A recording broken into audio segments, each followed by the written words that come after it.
বিদেশি বিনিয়োগকারীদেরকে আমরা সবসময় আমন্ত্রণ জানাই বাংলাদেশে। কারণ আমাদের বন্দর কেন্দ্রিক যে বিদেশি বিনিয়োগগুলো আসছে, সেগুলো যদি মার্কস লাইন এবং এমএসসির মতো প্রতিষ্ঠান হয়, অবশ্যই আমাদের জন্য এটা ভালো। যেহেতু প্রকাশ করে নাই, যেহেতু চুক্তি হয়ে যাচ্ছে, সেহেতু এখানের মধ্যে কোনো রকম শুভঙ্করের ফাঁকি আছে কিনা, কোনো ঝামেলা আছে কিনা, সেই বিষয়টাতে আমরা সংকীর্ণ।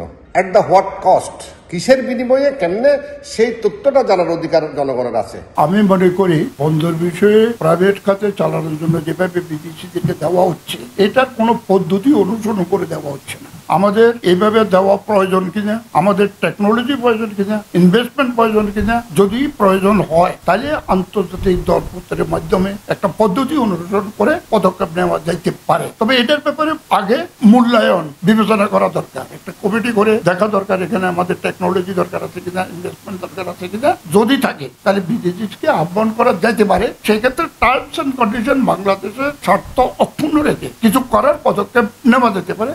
সর্বোপরি আমি মনে করি এত তাড়াতাড়ি এই সরকার এই বিষয়গুলোর ব্যাপারে পদক্ষেপ না নিয়েও পারত।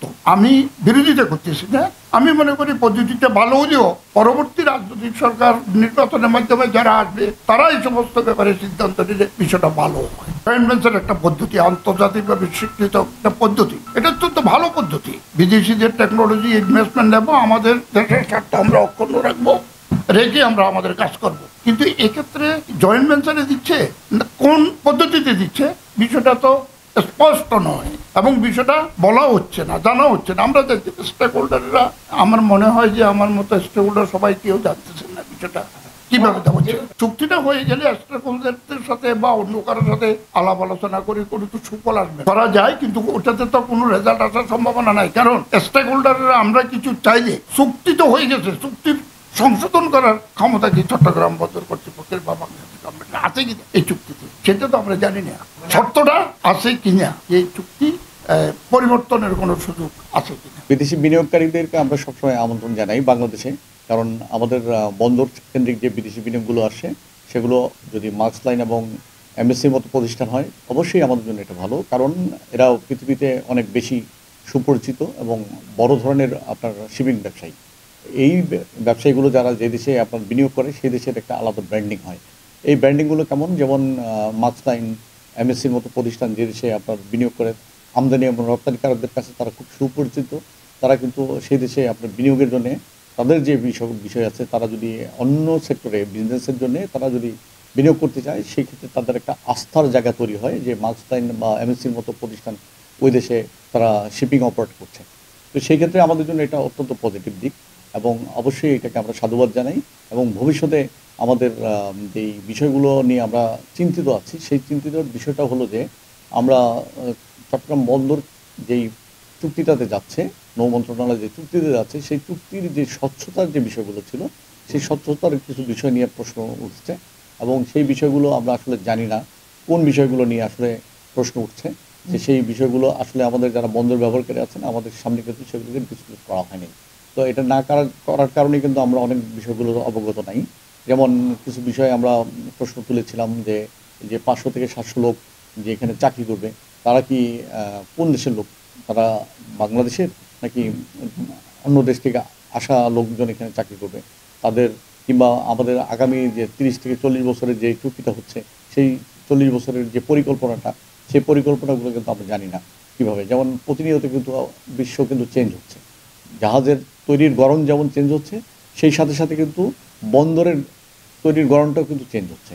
যেমন আমরা ইতিমধ্যে একটা উদাহরণ হিসাবে বলতে পারি, যেমন পৃথিবীতে অনেক দেশ, বিশেষ করে কোরিয়া, তারা 7000 কিলোমিটার কিন্তু আপনার পাইলটবিহীন, মানে ক্যাপ্টেনবিহীন কিন্তু জাহাজ পরিচালনা করেছে।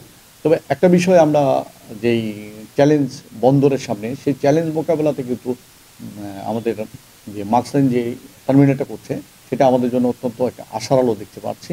সেটা হলো যে আমরা এখন 32 লক্ষ টিউজ কন্টেনার আমরা হ্যান্ডেল করছি চট্টগ্রাম বন্দর। তো প্রতি বছর আমাদের গড় যে বাড়ছে, সে বাড়ার হার 5% করে যদি ধরে, তাহলে কিন্তু 29 সালে আমাদের এটা যে প্রায় আরও 8 লক্ষ টিউজ কন্টেনার আমাদের অতিরিক্ত আমাদেরকে হ্যান্ডেল করতে হবে চট্টগ্রাম বন্দরকে। তো এই অতিরিক্ত 8 লক্ষ টিউজ হ্যান্ডেল করতে আমাদের চট্টগ্রাম বন্দর যদি বিকল্প কোনো বন্দর না পেত, এপি মুলার কিংবা মার্কস লাইনকে, তাহলে কিন্তু তার যে ধারণ ক্ষমতার বাইরে অনেক বেশি চাপ তৈরি হতো। তো আমরা 29 সালে যদি মার্কস লাইনের এই পোর্টটা পেয়ে যাই, তাহলে আমাদের ওই 8 লক্ষ অতিরিক্ত টিউস হ্যান্ডেল করতে অনেক সহজ হবে, অতি দ্রুত চুক্তিগুলো সম্পন্ন হচ্ছে। তো আমরা যেটাই হোক যারাই চুক্তিগুলো সম্পন্ন করছে, আমরা আশা করছি যে চুক্তিগুলোর মধ্যে অবশ্যই বাংলাদেশের স্বার্থকে সংরক্ষণ করেই কিন্তু চুক্তিগুলো সম্পন্ন করা হয়েছে, যাতে করে আমাদের ভবিষ্যৎ প্রজন্ম যেন তারা একটা সমৃদ্ধশালী বন্দর তারা দেখতে পায়, এবং আমাদের যে আগামী দিনের চ্যালেঞ্জগুলো যে মোকাবেলা করার যেই সকল বিষয়াদিগুলো থাকা দরকার দেশের স্বার্থ সংরক্ষণ করে সেই চুক্তিগুলো হয়েছে বলে আমি আশা ব্যক্ত করতে চাচ্ছি। এবং আমরাও চাই ভবিষ্যতেও যদি এই ধরনের আরও কোনো চুক্তি করে, সেগুলো আমরা যারা বন্দর ব্যবহারকারী আছি তাদের সাথে যদি একটু আলোচনা করেন, কিংবা আমাদের সামনে যদি কিছু চুক্তির শর্তগুলো যদি উন্মোচন করা যায়, তাহলে আমাদের থেকেও আমরা কিছু জায়গাগুলোতে আমাদের অবজারভেশনগুলো আমরা তুলে ধরতে পারবো। সেই ক্ষেত্রে যারা চুক্তিগুলো করছেন তারা হয়তো আরও বেশি আমাদের স্বচ্ছতার সাথে, কিংবা অনেক বেশি আপনার চুক্তিগুলো অনেক ট্রান্সপারেন্ট হতো।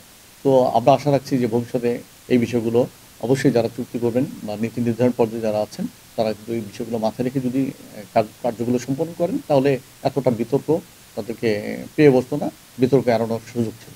বাংলাদেশের বন্দর ব্যবস্থাপনা এবং অবকাঠামোগত উন্নয়নের ক্ষেত্রে যে কোনো দেশি বিদেশি বিনিয়োগকে আমরা সবসময় স্বাগত জানাই। সরকারের প্রতি অনুরোধ থাকবে এই সমস্ত প্রকল্পগুলি যেন দুর্নীতিমুক্ত এবং স্বচ্ছভাবে সম্পন্ন করা হয়। আরেকটা বিষয় গুরুত্বের সাথে সরকারকে বিবেচনা করতে হবে, বর্তমানে বাংলাদেশের বন্দরের যে প্রোডাক্টিভিটি আছে সেটার সাথে নতুন যে বিনিয়োগের ফলে যে প্রোডাক্টিভিটি হবে, সেই প্রোডাক্টিভিটির একটা তুলনামূলক চিত্র জনসমক্ষে প্রচার করা উচিত বলে আমরা মনে করছি।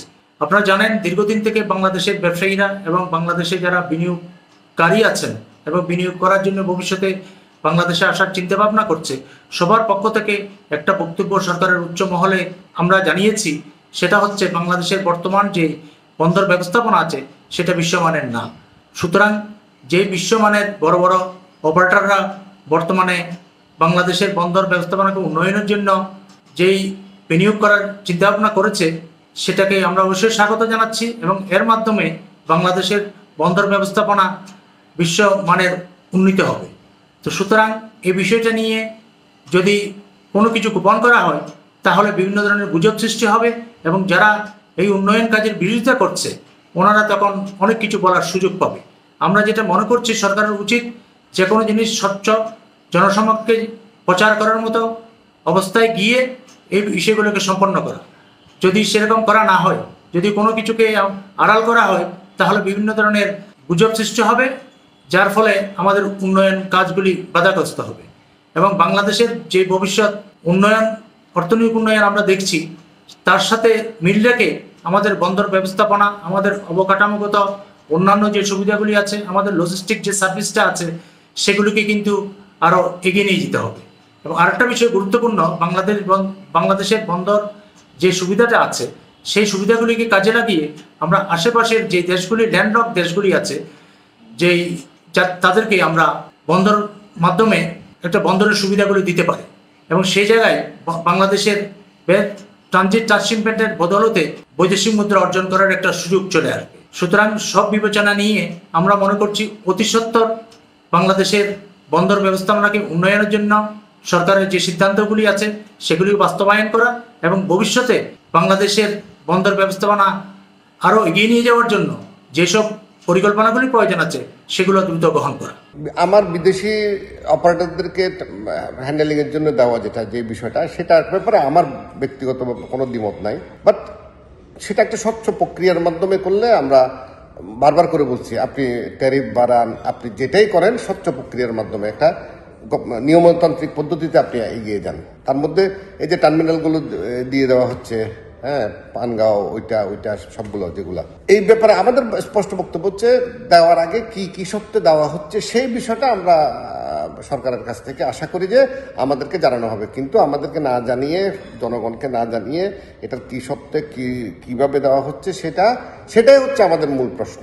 যদি সেটা দেশের জন্য উপকারী হয়, তাহলে এটা জনসমক্ষে প্রচার করার বা প্রকাশ করার কোন জায়গায় অসুবিধা আছে, সেই জায়গাটা আমরা মনে করি এখন যেহেতু প্রকাশ করে নাই, যেহেতু চুক্তি হয়ে যাচ্ছে, সেহেতু এখানের মধ্যে কোনো রকম শুভঙ্করের ফাঁকি আছে কিনা, কোনো ঝামেলা আছে কিনা, সেই বিষয়টাতে আমরা সংকীর্ণ।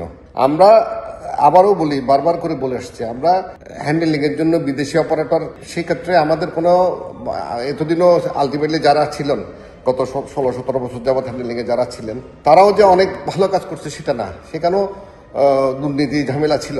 কিন্তু আমরা দুর্নীতি মুক্ত বিদেশিদের হাতে গেলে দুর্নীতিটা হবে না, কিন্তু অ্যাট দ্য হোয়াট কস্ট, কিসের বিনিময়ে, কেমনে, সেই তথ্যটা জানার অধিকার জনগণের আছে, সেই জায়গাটা আমরা এনশিওর করতে বলছি।